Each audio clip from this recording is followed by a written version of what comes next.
Oval টেস্টে ভারতের জয়ের নায়ক ফাস্ট বোলার মোহাম্মদ সিরাজ। শেষ দিনে তার বোলিং তোপেই অবিস্মরণীয় জয় পেয়েছে ভারত। ইংল্যান্ডের প্রথম ইনিংসে ৮৬ রানে ৪ উইকেট এবং দ্বিতীয় ইনিংসে দলের খুব গুরুত্বপূর্ণ সময় ১০৪ রানে 5 উইকেট নিয়ে ম্যাচ সেরা হয়েছেন ওভালে।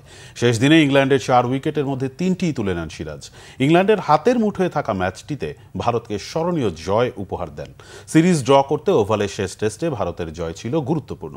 তার উপর গ্রিন টপ উইকেট দেখে টিম ম্যানেজমেন্ট দলের সেরা স্ট্রাইক ফাস্ট বোলার জসপ্রীত বুমরাকে শেষ টেস্টে খেলাতে মরিয়াই ছিল, কিন্তু দলের মেডিকেল টিমের নির্দেশে বুমরাকে শেষ পর্যন্ত বিশ্রাম দিতে হয়েছে কোচ গৌতম গম্ভীরকে। তাতে ওভালে সিমিং উইকেটে মোহাম্মদ সিরাজের ওপর চাপটা অনেক বেশিই ছিল।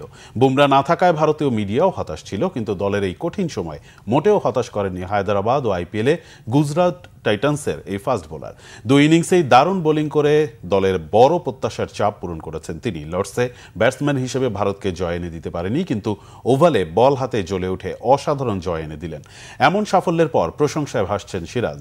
জো রুট তাকে সত্যিকারের যোদ্ধা এবং অধিনায়ক শুভমান গিল তার ফাস্ট বোলারকে সত্যিকারের চ্যাম্পিয়ন হিসেবে উল্লেখ করেছেন। এর আগে বুমরাকে ছাড়াই এজবাস্টনের টেস্টেও দারুণ বোলিং করে দলকে জিতিয়েছেন।